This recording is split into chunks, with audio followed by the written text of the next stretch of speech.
some time to come on in. Today's going to be a great day. I'm feeling good. I feel like I'm looking good. Okay. We get ready. Get ready to enjoy a word. Get ready to enjoy a word this morning. So, well, not this morning. This is the afternoon. So I want us to tune in real quick. Hopefully I won't have too many disturbances. My baby is in the other room. So I want to get started by introducing myself to you guys. I'm going to go first. My name is Reese Roberts. The name of this podcast, which I'm recording right now, is called Entertain the Thought. And it can be found on most of your streaming platforms. If you want to listen to other episodes, go on my website. You can click my link in bio. If you're on Instagram, you can go to reachroberts.com in order for you to have your listening pleasure. There's plenty of content on there for you, but if you're interested in these episodes, please go ahead and do that. Hold on for just a second. Shaggy, go in the room! Get out here, you're making too much noise. See, that's what I'm talking about these disturbances. I'm going to have to edit that out, but I probably won't. So today's topic, I want to hurry up and get into it. We're talking about God complexes, okay? We're talking about your godhood and where you've been turned around in your understanding, because we have this school of thought that I want to address in our society that basically says that humanity is inherently bad, and we have this need for authority and rule and governance because we're approaching mankind and humanity from the perspective of us needing to be governed by a third party, which I'm going to call an artificial government or an artificial governance. We just simply have to think at the very root of our social structure and the very root of our moral structure. What are we saying to ourselves? What are we accepting about reality? What are we accepting about ourselves? Because we know that anything we think about our outside world is exactly what we think about our inside world, okay? So today we're going to talk about that, just the nature of mankind. And I really want you guys to chime in on this discussion because we have to share in our perceptions in order for us to really get a true global view of what we're talking about. So let me know what you think about what I'm saying so that I can address and I can, just sort of bring certain things out as we go along. So I'm going to tell you a few stories. Well, maybe not stories, but just, incidents, things that happened that led me to this topic. I was talking to a man who I worked with. His name was Adrian. He is a Caucasian person, and when I spoke to him about something very similar to this, we were talking about political things, talking about the government, and I was like, okay, do you really think that we need to have a government? And he was like, yeah, there would be total anarchy. Okay, it would be total anarchy if we did not have a government. People would be all over the place, doing this or that. We wouldn't be able to achieve social harmony. It would be nothing but, just stupidness, ridiculousness in the streets. And I was very interested to hear him say that, and then it was odd because I actually began to cry. For a person to look at humanity that way, and for them to assume those things, to believe those things, to accept those things about humanity, it led me to see and believe that that's really truly what he saw in himself. He saw in of himself that he was, brother, give me a second to go over this topic, and then I'm going to let you come on in. So request me in just a second. Let me get the stories out for a minute, and then I'm going to come to you. Like I said, I recognized, he probably didn't recognize that what he was saying to me was a reflection of his internal world. And so as he spoke these things, it started to sadden and dampen my soul, because when I realized that this person was telling me how he truly felt about himself, it really took me. It took me a minute to gather myself, and it made me cry. I couldn't rationalize why a person would think that as good and beautiful and powerful and everything that we are as humans? Why would you think that we're inherently bad and that we need somebody to govern our humanity rather than us govern ourselves? And it just really took me a minute to sort of grasp the whole part of what he was saying in society and how this is actually playing out. Because this is the premise that we are approaching social norms. This is the premise under which we are actually approaching social norms. So for me, I'm thinking about, really? Is that the reason why we have a government trying to make sure that our food is safe? Because we're not privy enough up here to make sure that what we're eating is not going to kill us? Are we so debased morally that we have to be told not to kill another person over some BS? I mean, because there are circumstances where you could kill somebody under just cause. So to me, why do I need a government to tell me that? Are we not really thinking about the functionality of the universe and how it actually extends justice on its own? You know, I'm thinking about it because the universe has laws.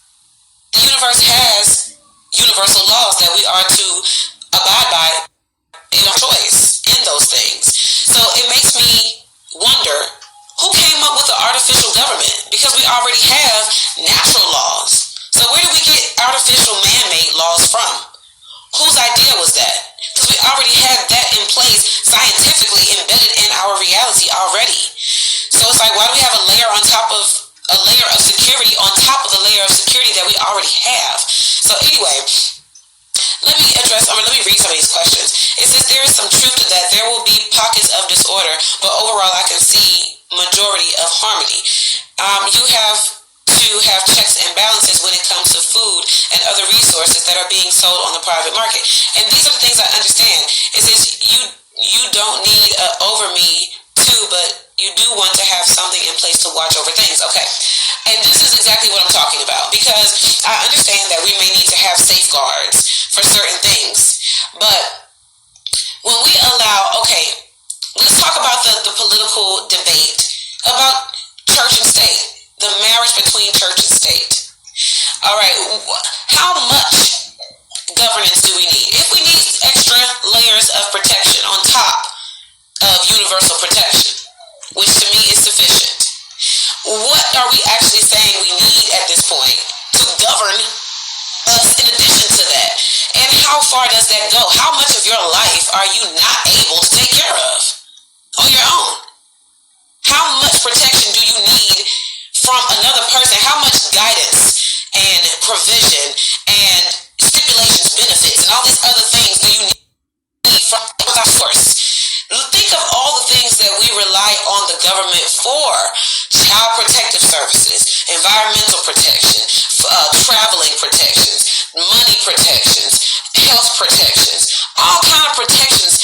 And look at how far they're seeping into our lives. Okay? So this begs the question, if we're going to give control to a third party that is really not for us, you see what I'm saying? How much of our lives are we going to give to them because we live in fear that we cannot handle it on our own? Does that make sense? So maybe it says the idea, I'm reading a comment by Black Equity Network. It says the idea of government isn't wrong.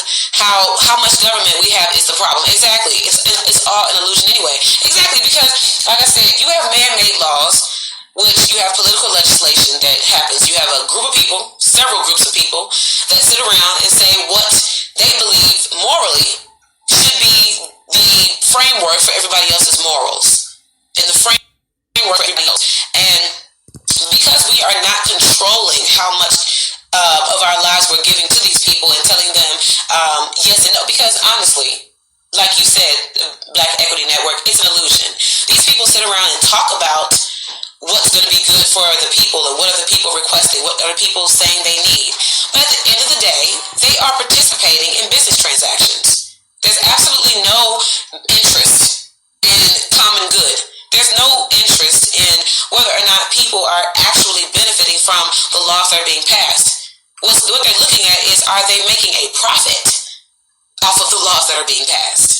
And if they cannot justify a profit, then they're not going to justify the passing of certain legislations that we may really need in society. Such things like controls on pharmaceuticals, controls on livestock, because of the amount of water consumption that it takes. There are certain things that they can take action on immediately. Things like emissions and gases, things that go into the environment. They can immediately take action on those things. But because it's not good for business, then it's not good for legislation. Now, how much of that are we allowing the government to determine based on us? Now, if you are inherently bad as a human being, if that's the projection that you want to give out, and that's the reality that you want to accept, let's take it to a biblical source. Let's take it to a biblical perspective, okay? Because the Bible says a couple of things about what you are and your nature as a human being. The Bible tells you that, well, I'm going to say this. See, we're about to get deep. I said I'm going to lay it on you today. I said I'm going to lay it on you, and I'm about to. Okay. So,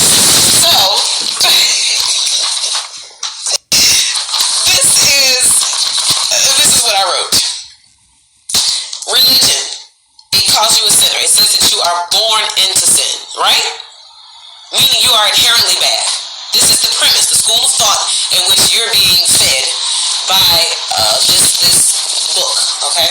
It's telling you that you are born into sin, and that the only way for you to exceed or overcome sin, okay, is for you to have this acceptance in your heart, a confession with your mouth that somebody else is your savior. Not you yourself, because you look further into the text, the Bible will also tell you that you are God. Ye are God. Now let's see if we can do the math on that.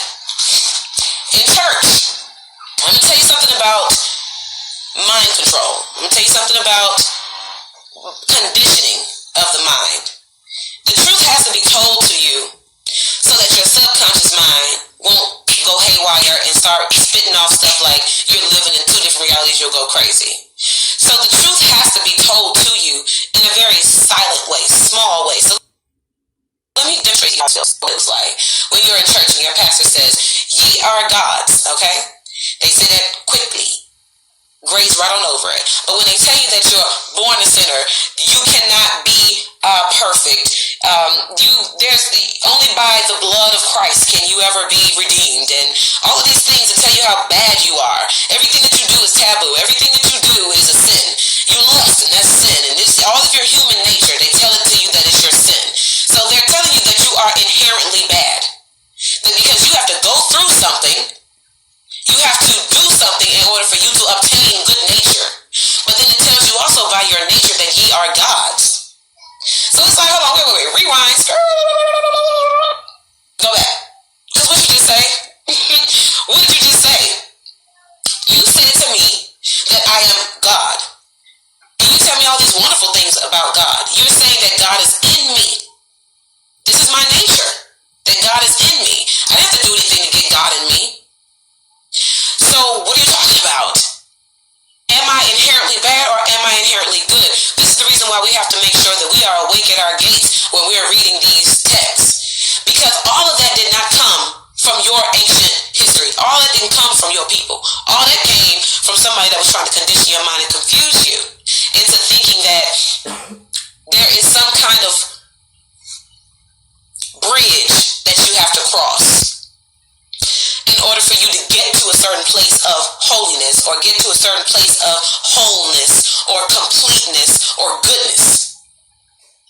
But in reality, you are a dual-natured being. You have good and evil floating around you at all times.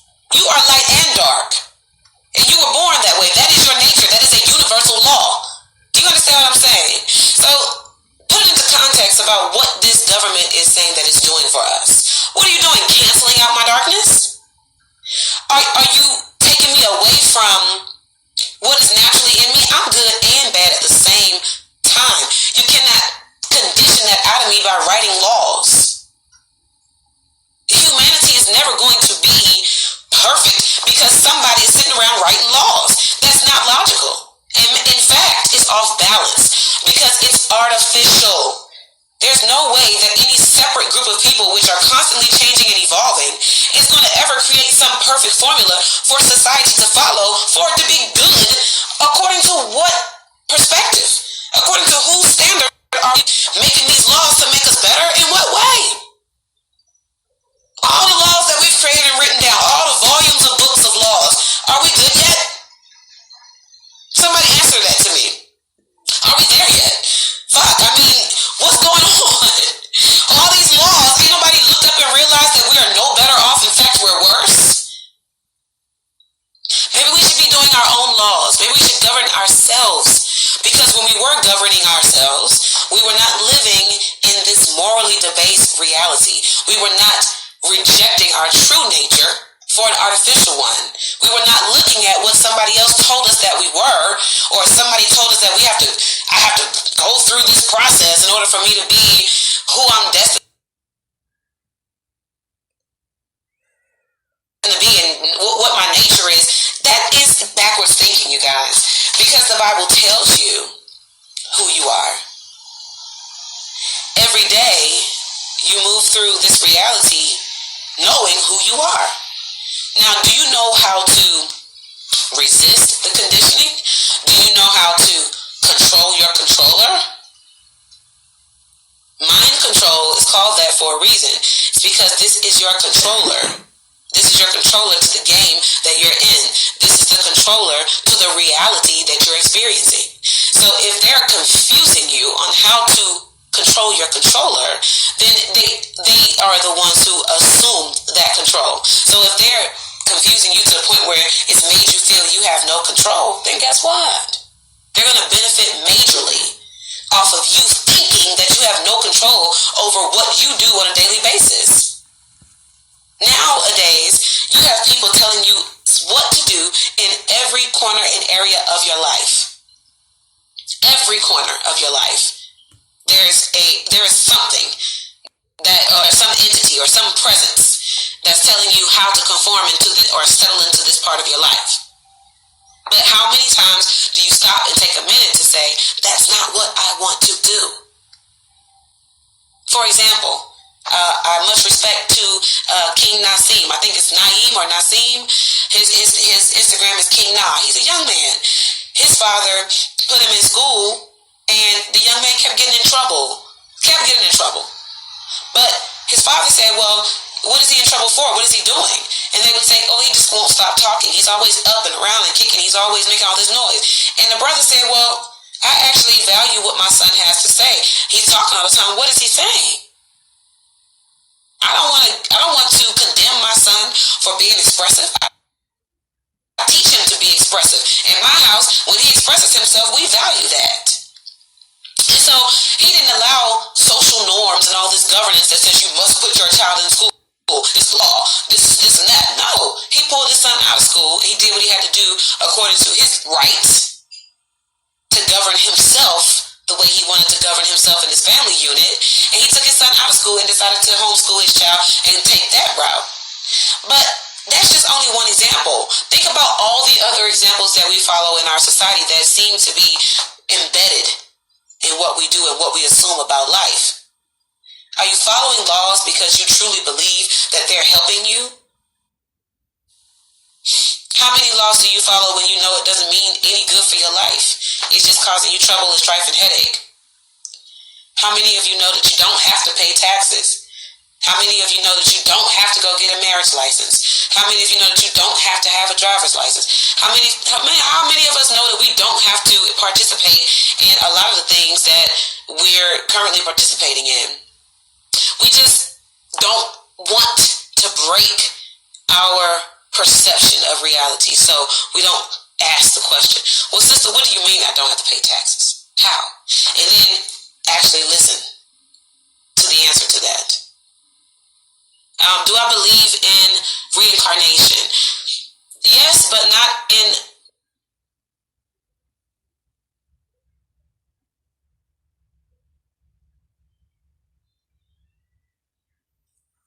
the sense that it's forced. I believe in reincarnation in the sense that we come back on our free will, because this is the game. In every sense of the word, this life, this reality is a game. You are playing it with your own free will. Even if you're alive and you don't want to be, you're remaining idle based on your own free will. When you came here, it's like you were standing in line waiting to get your controller activated. And when you received a body, you got your controller. Now it's up to you when you get your body to figure out how to navigate the game. You navigate the game by learning yourself, learning how to use your controller, your mind. So when you learn how to use your mind, learn how to control it, that's when you learn how to control this reality. You learn how to play the game. You learn how to get your dexterity. You learn how to get your balance. You learn how to raise your vibration. You learn how to experience what this life has to offer. You learn, the laws of attraction.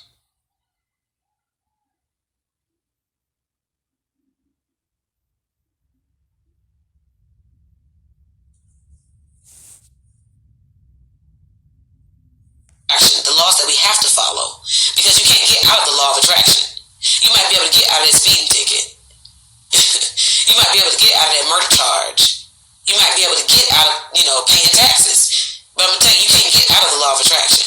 You can't get out of the law of mentality. You can't get out of the law of relativity. You can't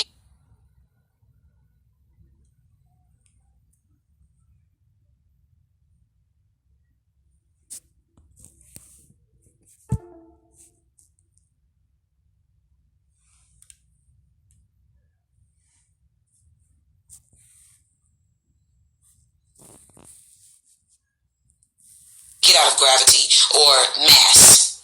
You can't get out of these things. Okay? So there's a difference between law and truth and law man-made. The laws that you must follow, those are real laws. They're the laws that you create. There are laws that you create, and those also fall under the category of laws that you must follow. Because let me tell you what a religion is. A religion is not that book. A religion is not you going to church, holding your hands up, praying. A religion is, it's only, this is by definition, only the thing that you do repetitively. The thing that you have done repetitively and you have accepted in your mind as a belief, that is your religion. Whatever it is. You can say you Christian. You can say you Buddhist. You can say you Muslim.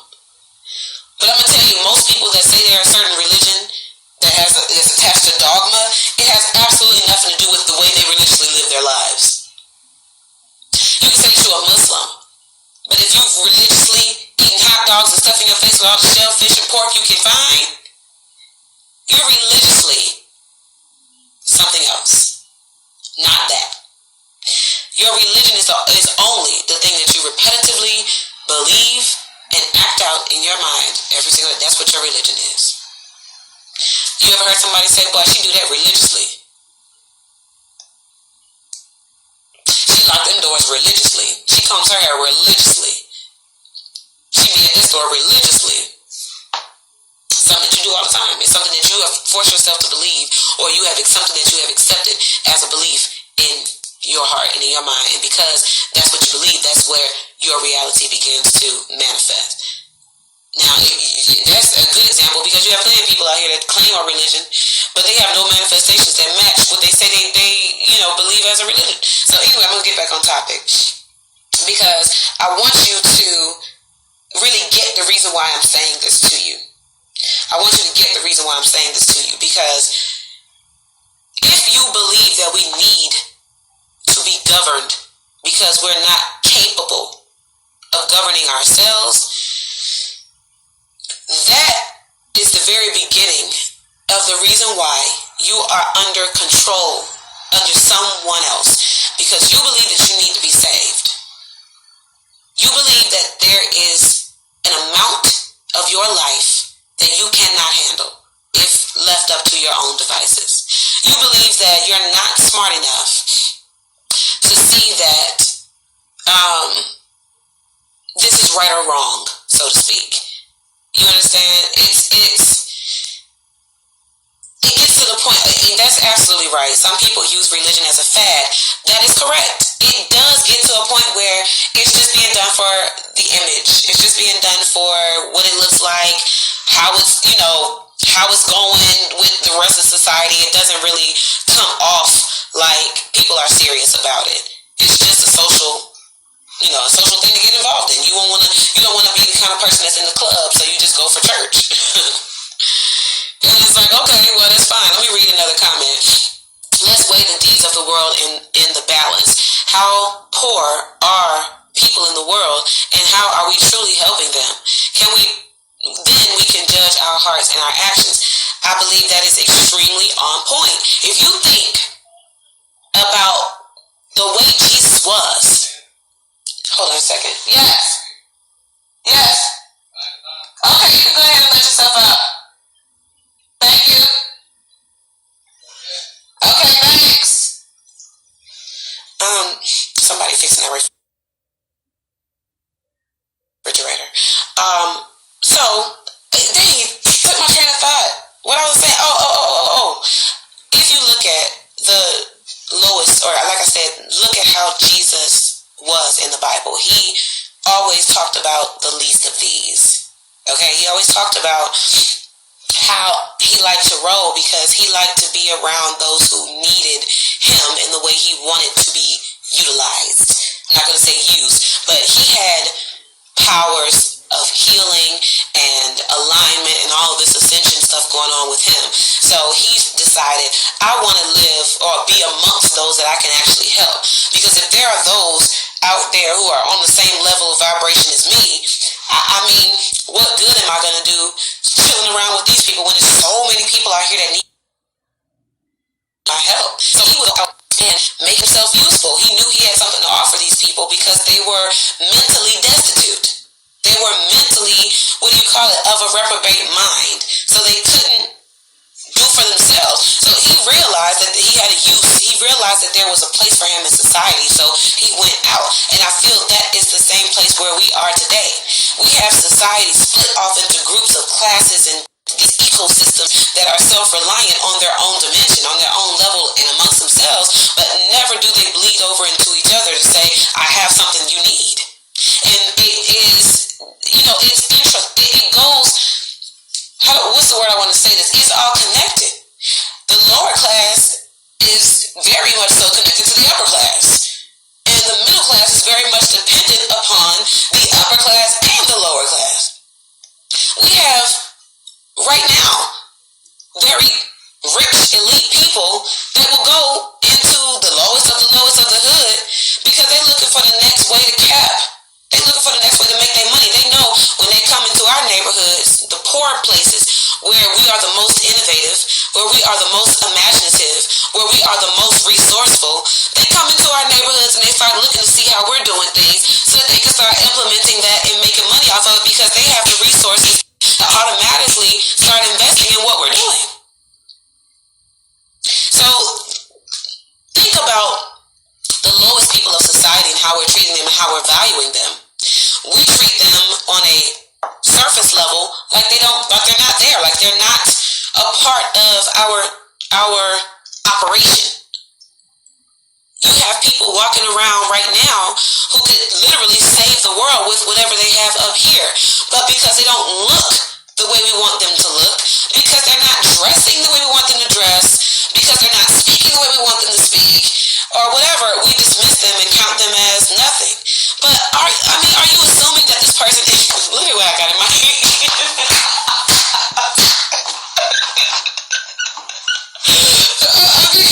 But because we are not looking at these people as for their value, okay? We're not looking at them like they have anything to offer. And I think it has something to do with the way we look at ourselves. In this society, we do not believe we are good enough to sustain ourselves, to be efficient on our own. So it's like we looking at them, how we looking at ourselves, and even though we could just drop those barriers and say, okay, society needs help. Let us all just chip in. I mean, we just want to keep writing laws. But I have to digress because I realize the reason why that is happening is because big business thrives off of legislation. They work hand in hand. Politics and economy go hand in hand. So it's like we have to get ourselves to a point where we starting to realize the inner workings of these systems and how they're engineered to produce an effect on our society.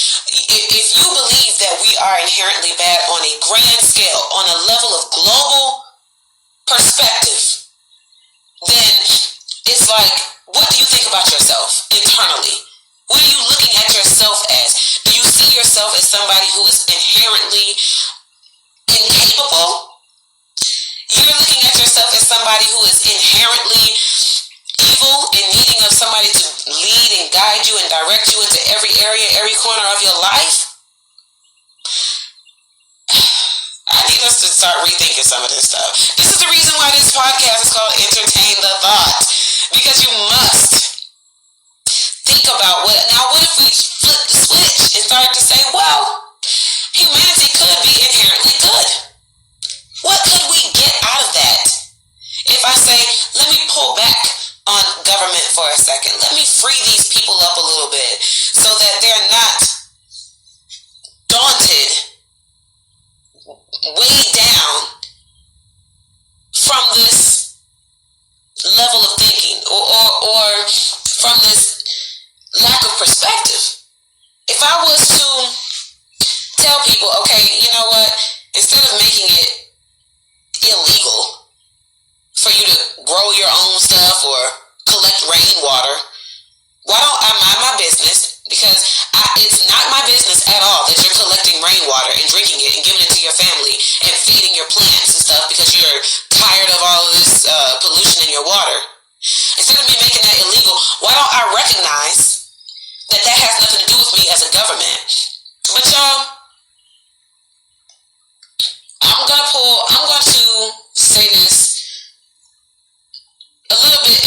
it's actually a little bit of a contradiction, because I don't even think that the government would take that position because of what I said earlier. They are making money off of controlling us. If they allowed us to collect rainwater, y'all, they wouldn't be making no money off of their water treatment facilities.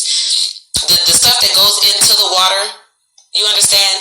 All the money, those chemicals and all that stuff, they can pay for that. They're not doing that just because they want to or because it needs to happen. They're doing that because there's money attached to that stuff. So I feel it comes back on us as a people. We call ourselves citizens, and we have to realize that these people are working for us. We don't have to participate in the things that they're selling us. Okay. I'm sorry. I'm glad you said that. Go ahead and you guys, I'm going to introduce y'all to my friend here. This is, okay, you see Laugh Now, Cry Later Radio. We go live a lot. I said I was going to tap you in. Come on and do your request so we can go ahead and talk. I'm sorry. You know, I got off on my tangent. It's been 30 minutes. Send your request again, boo.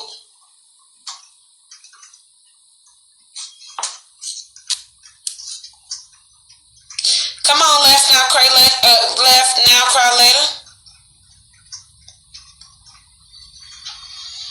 Send your request again. There we go. Won't be able to hear Laugh Now, Cry Later Radio. I'm not, well, you may be able to hear. He coming. Hey, what's up? I can't hear you. Hold on. Wait. I think I still got my headphones connected. Hello?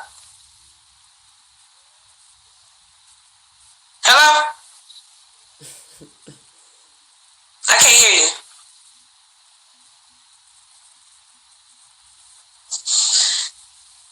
Can anybody hear him talking?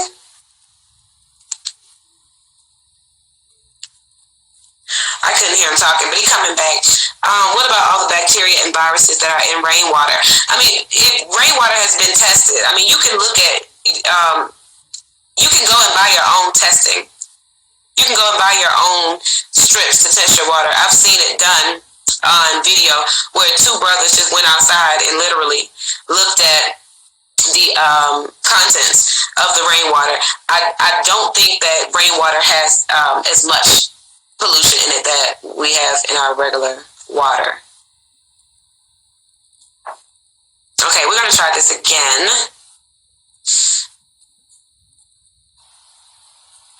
Hello. Yeah. There you go. I got you. What's up, man? There you go. Okay. So you was killing it, and it was just making me be like, ooh. You ready to talk? Okay, I'm glad you did. Come on with it. Okay, so one of the things you said about government, where our government come from. So let's be clear, we're dealing with the Pilgrims who were the serf prior to being here. They were the serf in Europe, Victorian style Europe. The Parliament government stuff. If you look at Europe, ancient Europe, early days, middle 1500s, and you juxtapose to what we got, it's like a modernized version. There used to be a point where they had the wig party here, like how the white boys over there wear the wigs and shit, the old Roman style. So that's one thing. So be clear, they only know how to get on off somebody else's back. That's all they know. That's all they know. Now, the white boy told you that because it's true. Yes, it is for them. Savage. For them. Yes, right. I keep saying that, like, for them, yeah. They need governance. Exactly. We don't. If you notice, back, I don't know if it was Sean Bell who got killed and the police pulled back across the country. But during that time, there was a time, I don't know if it was 2012, 2011, but there was a time where they pulled back because they was like, oh, y'all man, like, and crime went down. Crime went down. One thing Malcolm Malcolm Book said, when he was younger, he was he knew Dutch Schultz, not Dutch Schultz, he knew some dude white, and she was explaining to him how crime, politics, and police need each other to exist. Period. All of these systems are interdependent upon each other. Period. The entire thing is engineered for it to sustain itself based on all of the functions of itself. Period. Everything that we're participating in, it feeds into something else in one way or another. Period. It's designed to keep us totally suppressed as a energetic being. It's two things involved in water. One thing that we just mentioned, there's a water industry. Right. So if you collect your rainwater, Evian ain't gonna like that. Exactly. Deer Park ain't gonna like that.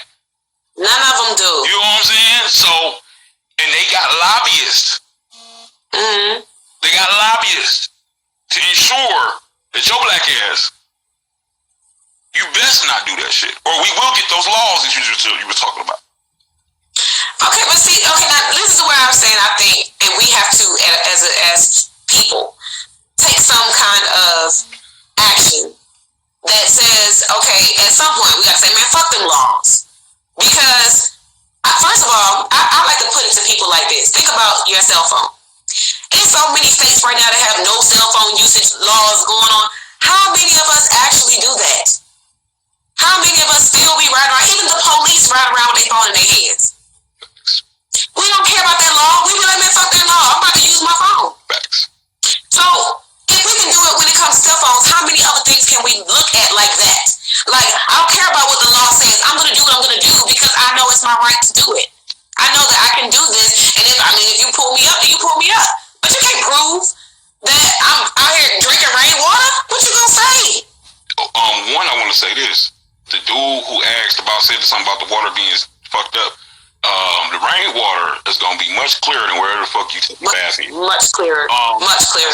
It's so much ocean pollution and stuff out there. I mean, even though that's a closed ecosystem as well, the ocean water goes up into, it's that evaporation and all that other stuff. But still, it's like, to me, when it comes down as rain, it's like that, what they call it, distilled water, where it's just H2O. It's not the fluoride, it's not the chlorine, it's not the extra stuff mixed in there. It's just H2O when it comes out the sky. You're not getting some mixture of chemicals coming out the sky. When it go up, that's the filtration process. Exactly, because it's only evaporating up H2O. It's not evaporating up chlorine. Vapor. Exactly. That's that. I don't want to get into that's too technical, but that's the point of what I'm saying though, is that we have our natural mind to say that law don't make sense. I know that H2O evaporates from this. I know this process.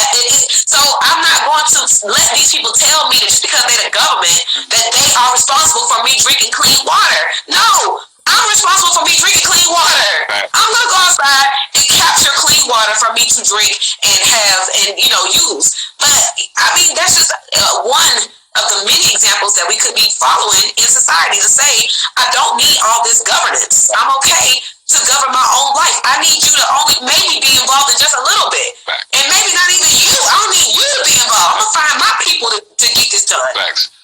Okay, there's this. Now, in ancient Africa, when we got yanked out, we were currently dealing with systems. First and foremost, the notion of unity was not necessarily a widespread thing. Like, there was not Africa. You know what I'm saying? Mm-hmm. Like, there wasn't no, you know what I'm saying? So, people after the Nilotic period, the dynastic period, it became a thing of, when I say dynastic period or Nilotic period, I'm talking about the Nile Valley culture for anybody who's not familiar. Antiquity. But once you came out of there, the paradigm we was running under, you had elders and you had the king, the queen, and then his mother had power as well. And all of these people had to agree. Period. That's how things worked then. You know what I'm saying? Now, this parliamental shit, which keeps them. See, this is the thing. They were being fucking savage. That's why they needed. They were being savage. We wasn't sharing. It's not a sharing prior to this. We used to do a cultural sharing thing. Like we would like we're still doing that though, brother. You know that, right? It's true. It's absolutely true. In a modernized way, if you look at it, yeah, you're absolutely right. We really haven't stopped doing anything that we used to do. Only thing we did was introduce more layers of confusion to our systems that were already there. But go ahead. Exactly. There was another thing you had mentioned that I was like, damn. I want to take us back up while you're thinking about that. Because I started off talking about us being gods. And I want to return to that because that's really what I want us to focus on.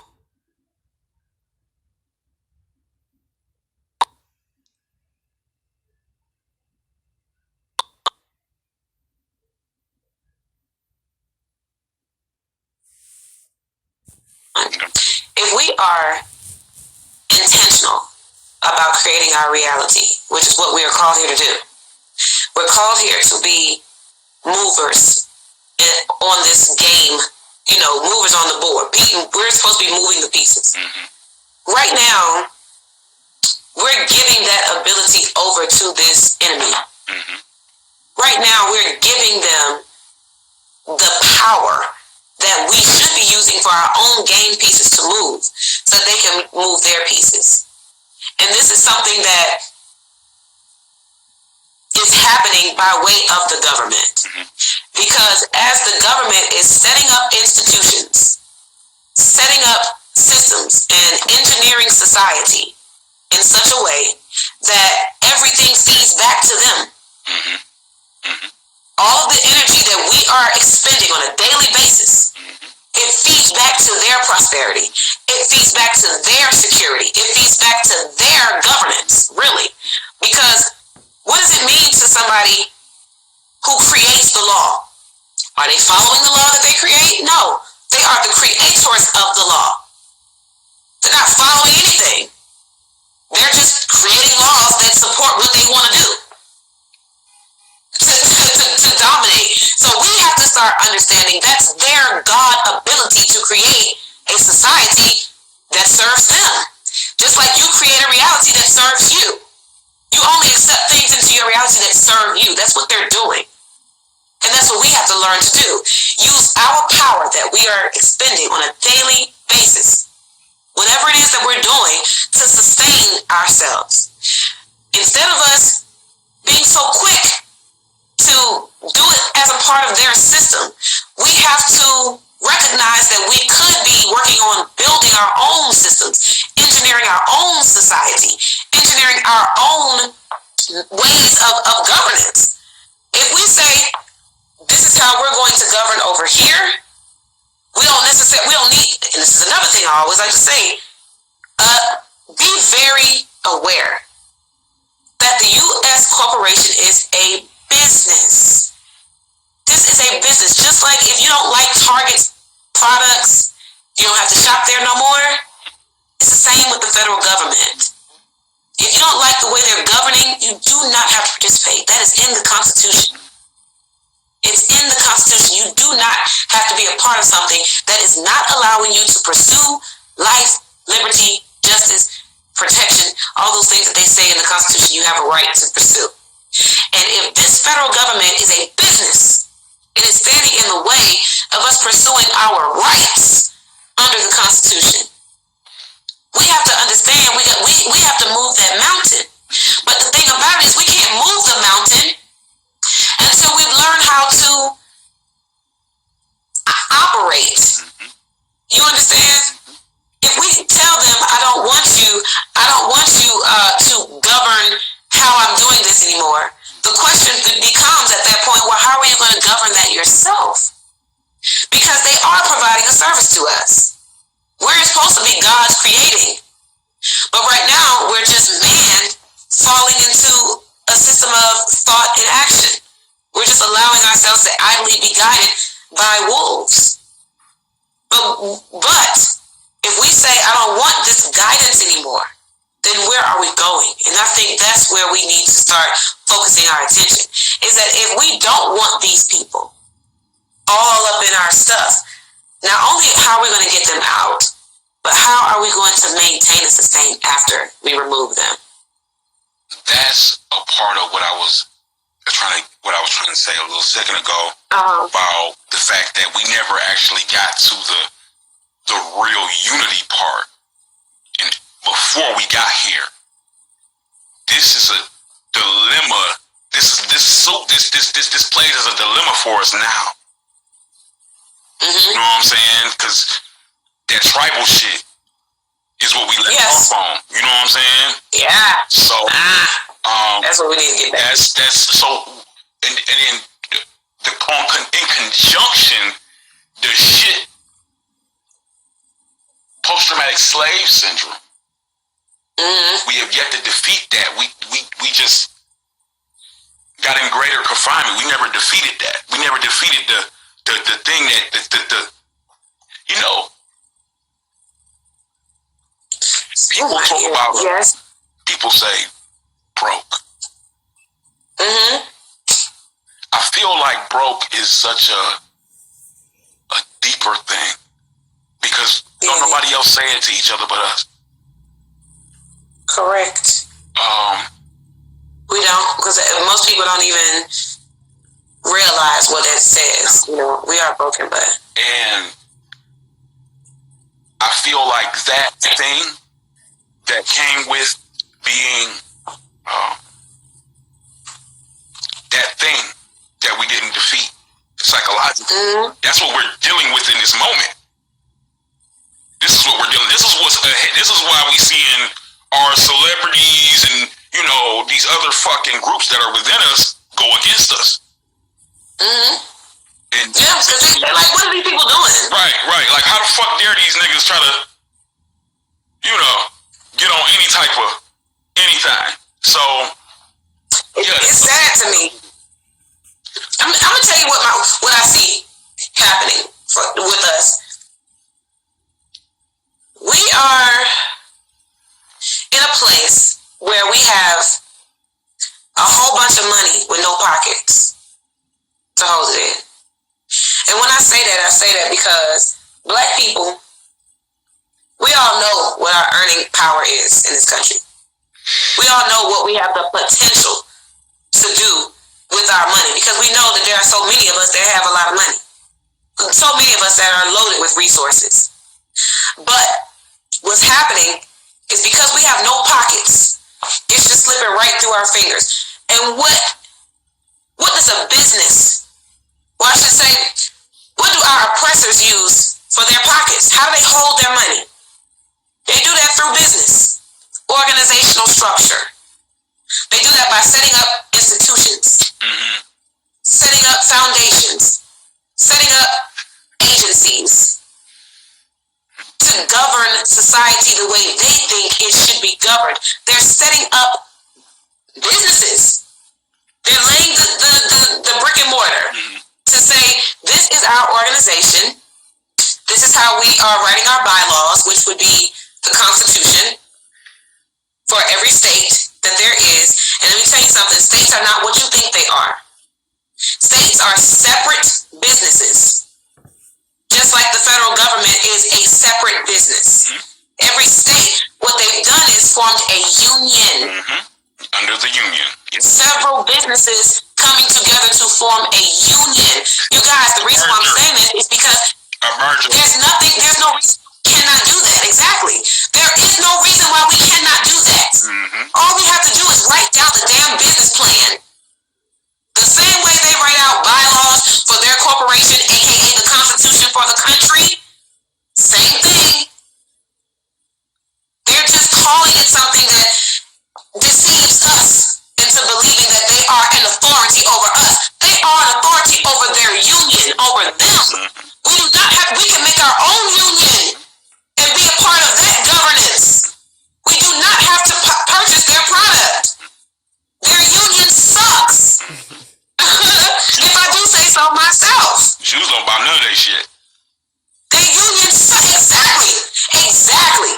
And don't nobody shop with them for real. Unless they really, well, I should say people shop with the Europeans. They shop with the Caucasians because they're getting everything from us. If we were smart enough not to give everything over to the Caucasians, keep it for ourselves. It's not the smart. It wouldn't be no problem. We would have the riches and the glory and the fame of our own production because we wouldn't be giving it over to them.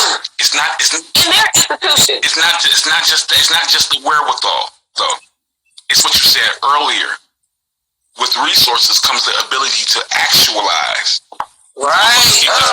We can create. We can sit here. I can sit here and make up a dance, but it's gonna be the white boy that's gonna see it and say, "Let me put some money behind that." Put it in my video. And then another thing is this: niggas can't see it. What do I mean? That vision ain't there, right? Not even that, but it's regular to us. If you grew up, and say you grew up, right, and you grew up, your house was right next to a basketball court. You see niggas do amazing shit every fucking day. It's regular to you. Oh, breaks my heart. It's regular to you. It takes other people outside of us to see it. To see our value. Period. We don't see it. We don't see it to the point where it's helping us at all. We don't see it to I'm about to level up. I'm about to be on my shit. I'm about to go get a degree. I'm about to go get a 6-figure job. I'm about to buy a luxury car, a big house with hardwood floors. I'm about to have high ceilings and take vacations and do all this stuff. I'm getting ready to climb the white man's ladder. They'll do that, but the problem is they'll do it to spite niggas. To spite. Come on, they'll do all that shit just to flex. Just to flex. To flex on us. That's the thing about it. Period. I can't take this. I can't take it, bro. I can't. And I'm sitting here like, is this really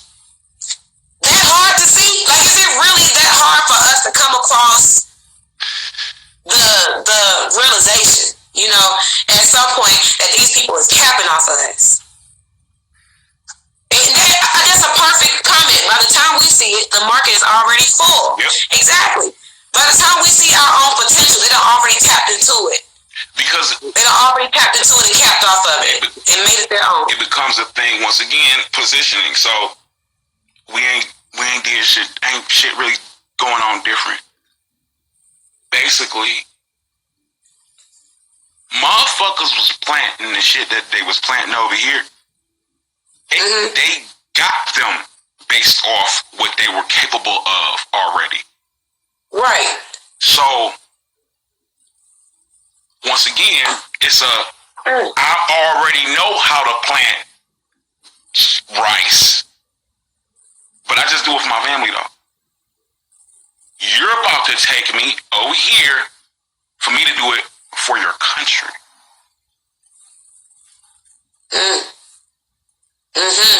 Same old shit.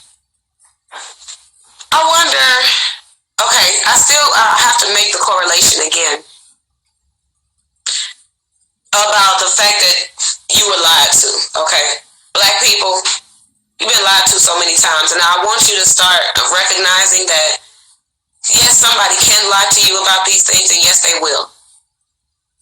Because you knowing the truth, it's just not for you. I want you to realize when they told you that you was born into sin, no, you were not. When they tell you are born a sinner, no, you're not. You're born into a dual reality that has good and bad equal.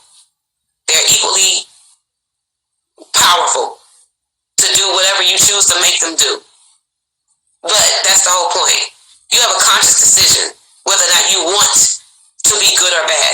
So are you born a sinner? No. Can you choose to do some fucked up shit? Yes. But that's if you choose to do that. That's your choice. You're the God, you're the creator. If you choose to be light, then you're light. If you choose to be darkness, then you're darkness.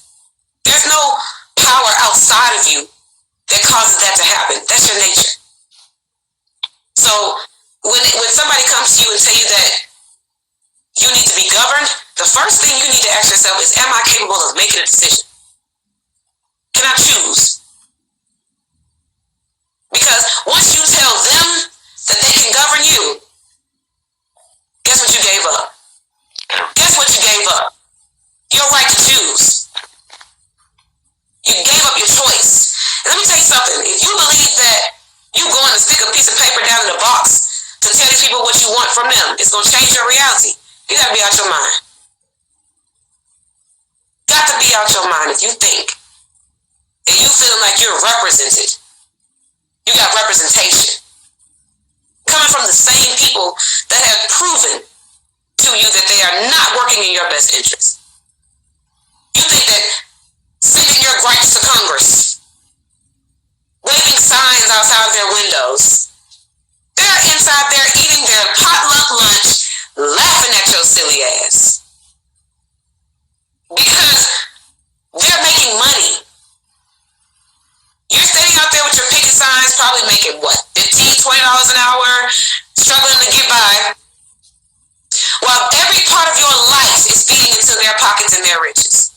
Every point of control that they have over you is considered a service to you, and that's the reason why they're getting paid for providing the service. It's the service of governing your life, and that's the reason why they're paid so well. It's because you feel like you can't govern yourself. You feel like we all need to be governed. So guess what? What do businesses do? They see a need, they fulfill the need. People are living in fear. Guess what? You've been made to live in fear. They started their own business. They started their own, how do I want to say it, industry. And it's based on fear. They tell you that the rainwater is dirty because they know if they don't tell you that, they're not going to be able to provide you the service of cleaning your water. It's a service that you're being provided. And I'm trying to tell you, the service sucks. And we're steadily making excuses. Oh, well, black people just don't be getting out to vote. What good is that going to do anybody? Your ancestors died.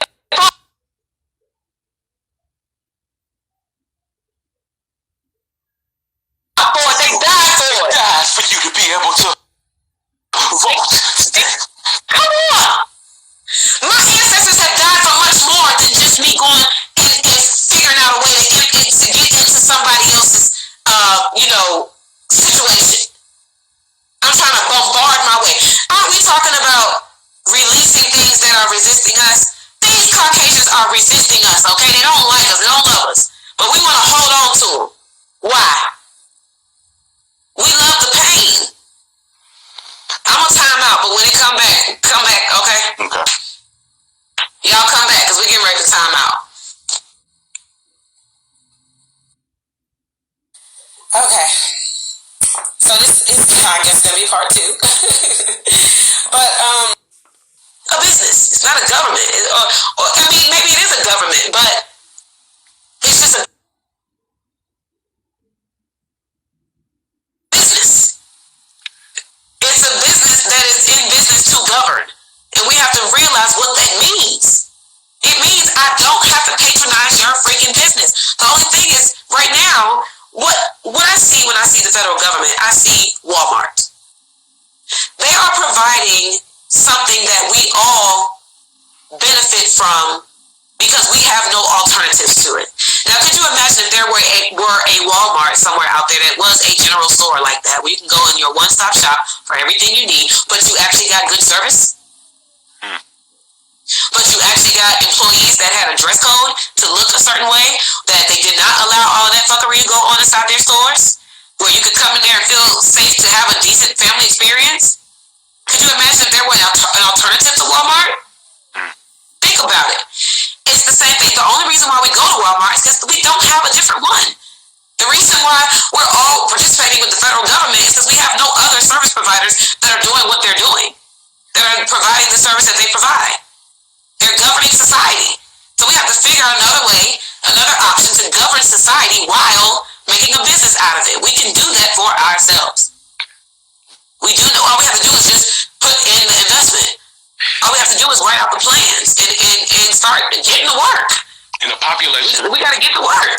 In a population of people, everybody's not capable of making choices. A lot of people don't even like, they don't like the pressure of it. So it becomes one of these things where, and then furthermore, once again, nothing's changed. We ain't spent 500 years dictating nothing. The last 500 years we've been spending getting dictated to. A lot of niggas are comfortable in that space. They feel weird if you be like, well, what do you want? It's a whole bunch of niggas have no idea. And it's like it becomes a thing where, like, it wasn't all the white people who was making these choices. They were coming from a space with people who were the like-minded thinkers, were planning and plotting, and then they sent people out to do. Right.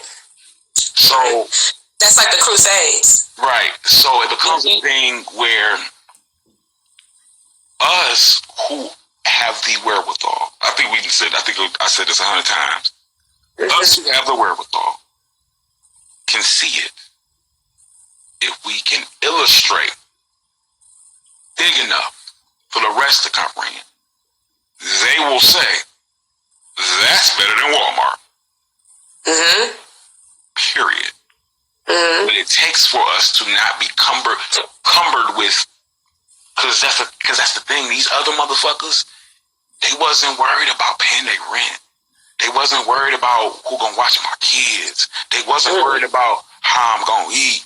When you sitting there planning this type of shit, that's one of the biggest things is coming from behind. Right. Place, a lot of people like minds need to need to link up. A lot of like minds is in different places in their life. Okay, well, come on with the think tank then. And it's like, think tank, put it together. But that's the real thing. Is that's what it really boils down to. Is those who have the minds and have the will. The will. That's another thing we got to start getting into, is saying black, not just black in skin, but black mind, body, and soul. Man, I'm gonna tell you what. If I had to worry about anything when it comes to our people, that would be it. It wouldn't be our money. It wouldn't be, can we do it? Are we capable? Are we gonna make it? Can we sustain? It would be none of that. I see us truly doing some Wakanda type shit. Mm-hmm. If we get over the hurdle of belief. Mm-hmm. We have to believe in ourselves. And sometimes that's my greatest worry, is that we'll never see in ourselves the true potential that we have. And I mean, that's a personal journey for me, to realize what I'm worth and realize that I have so much to offer, and I can really change, the world if I want to. I just have to learn me. And for me to be the type of person where I know how hard I'm struggling to do it, and I'm a person of sound mind. I know how to work my spirit and my mind. I know how to, do what I need to do. And it makes me worry, because I realize how strong this conditioning is. This conditioning is on some real shit, Well, and I'm scared. I'm like, are these people really gonna be able to break out of this? Because it's difficult. It's not an easy thing to learn how to do. This is not an easy game to play, I should say. Mm-hmm. It's not an easy game to play. This shit is on level hard. Mm-hmm. all Madden for the niggas who know. But exactly. My thing is this. I don't fear that, because one, we're here. Okay. I'm with you. Here. We in this motherfucker. Are you? Oh, Lord. Hold up, y'all. Let me. Okay. Put the whole roller coaster in. Fuck it. Oh, listen, I can still hear you too. Fuck it up. It ain't mine. I got too excited, my bad. I ain't paid for it. It's cool. Fuck it up.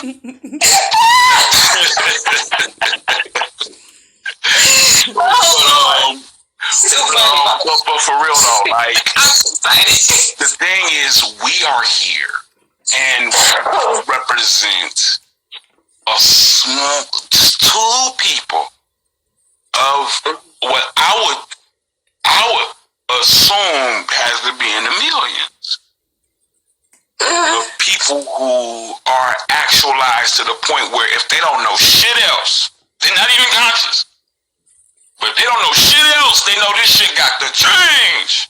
Yeah. No bull. Period. For real, for real. You know what I'm saying? They don't know shit else. Period. And that's the thing about it. That's where we come in, is to develop the thing that is healthy, just, and is truest to who we are and what we're about. Mm-hmm. A lot of the directions they're going in, it's shit for them. It's problematic, because it's problematic for us, because it's not who we is. None of the directions they trying to send this shit in, none of these directions are directions. Don't have nothing to do with us. Not a damn. And we're stressing ourselves out, for real. And it's doing. We're stressing ourselves out, we're trying to get it. Yeah. The way they got it. You know what I'm saying? Mm-hmm. We're trying to master our game based on their way of playing it. Mm-hmm. Yeah, absolutely. Right. Exactly. And it's like, y'all, first of all, y'all coming at this thing wrong anyway, okay? Because I'm going to tell you something about the way society is set up when it comes to how it's mentally projected into our reality. Caucasians have a tendency to have inverted thinking patterns because they are left brain dominant. Okay, now if you understand what the left and right brain hemisphere is for, they have different ways of computing information and computing reality. So, because we have to recognize the fact that our brains are computers, we have to understand And these people's computer is only processing logic.